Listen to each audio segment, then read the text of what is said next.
السلام علیکم، آپ دیکھ رہے ہیں اسلام کی باتیں۔ اگر ابھی تک آپ نے ہمارے چینل اسلام کی باتیں کو سبسکرائب نہیں کیا ہے تو برائے مہربانی ہمارے چینل اسلام کی باتیں کو سبسکرائب ضرور کریں۔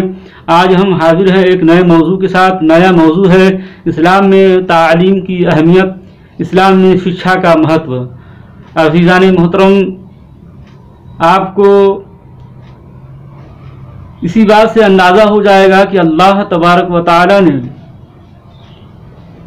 سب سے پہلے وحی جو نازل فرمائی اپنے مقدس کلام یعنی قرآن مجید میں، جو سب سے پہلی آیت کریمہ نازل فرمائی، اور اپنے محبوب صلی اللہ علیہ وسلم پر جو سب سے پہلے وحی نازل فرمائی، وہ تعلیم کے تعلق سے ہی ہے، شکشا کے سمبند میں ہی ہے۔ جب حضور اکرم صلی اللہ علیہ وسلم کی عمر تقریباً 40 سال کی ہو گئی اور اظہار نبوت کا زمانہ قریب آیا تو 8ویں ربیع الاول پیر کے دن حضرت جبرائیل علیہ السلام غار حرا میں پہلی وحی لے کر حاضر ہوئے اور اللہ کے رسول کی بارگاہ میں عرض کیا کہ یا رسول اللہ صلی اللہ علیہ وسلم، آپ پڑھیے، یعنی اقرأ بسم ربک الذی خلق۔ تو اس طرح سے 3 مرتبہ حضرت جبرائیل علیہ السلام نے عرض کیا کہ حضور آپ پڑھیں، تو حضور نے ارشاد فرمایا میں نہیں پڑھنے والا۔ لیکن جب حضرت جبرائیل علیہ السلام نے مکمل آیت پڑھی، اقرأ بسم ربک الذی خلق، پڑھیے اپنے رب کے نام سے جس نے پیدا کیا، تو اللہ کے رسول صلی اللہ علیہ وسلم نے پڑھنا شروع کیا۔ اسی آیت کریمہ سے، اس پہلی وحی سے آپ کو اندازہ ہو رہا ہوگا کہ اسلام کے اندر تعلیم کی کتنی اہمیت ہے، اسلام کے اندر شکشا کا کیا مہتو ہے۔ کسی اور چیز کے بارے میں وحی سب سے پہلی وحی نازل نہیں ہوئی ہے، بلکہ سب سے پہلی وحی اللہ تبارک و تعالی نے جو نازل فرمائی وہ پڑھنے کے تعلق سے ہے اور قلم کے تعلق سے ہے۔ قلم سے لکھنا سکھایا، اور علم الانسان ما لم یعلم، اور انسان کو سکھایا جو کچھ وہ نہیں جانتا تھا۔ یہ اس کے اندر ہے۔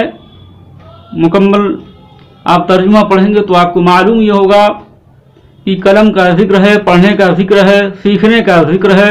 جو کچھ انسان نہیں جانتا تھا اس کو اللہ تبارک و تعالی نے سکھایا۔ تو اس آیت کریمہ سے ہی معلوم ہو رہا ہے کہ اسلام کے اندر تعلیم کی کیا اہمیت ہے، شکشا کا کیا مہتو ہے۔ اور دوسری طرف اللہ کے رسول صلی اللہ علیہ وسلم نے ارشاد فرمایا اطلبوا العلم ولو بالصین، کہ علم حاصل کرو اگرچہ وہ چین میں ہو۔ اس زمانے میں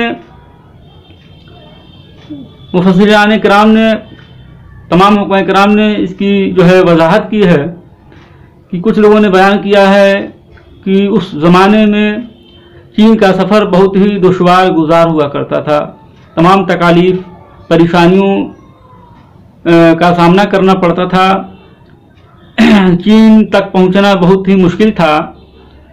تو اسی کو بیان کیا گیا ہے کہ اگر علم چین کے اندر ہو، وہاں علم ہو، اور بیچ میں یعنی سفر کرنے میں دشواریاں اور تکالیف وغیرہ ہوں، تو ان تکالیف اور دشواریوں کو جھیل لو اور علم حاصل کرو۔ اور پھر دوسری یہ بھی ارشاد فرمایا گیا ہے، مطلب لوگ بیان، حکماء کرام نے بیان کیا ہے کہ اس زمانے میں چین میں علم کی شمع یا علم جو ہے شکشا تعلیم وہاں پہ بہت زیادہ تھی۔ اس وجہ سے یہ کہا گیا ہے کہ چین تک جانا پڑے اور چین میں علم ہو، شکشا ہو، تو بھی وہاں تک جایا جائے اور علم کو حاصل کیا جائے۔ اور ایک جگہ اور اللہ کے رسول صلی اللہ علیہ وسلم نے ارشاد فرمایا طلب العلم فریضۃ علی کل مسلم و مسلمہ، کہ علم دین سیکھنا ہر مسلمان مرد عورت پر فرض ہے۔ یہ تو علم دین کی بات ہے۔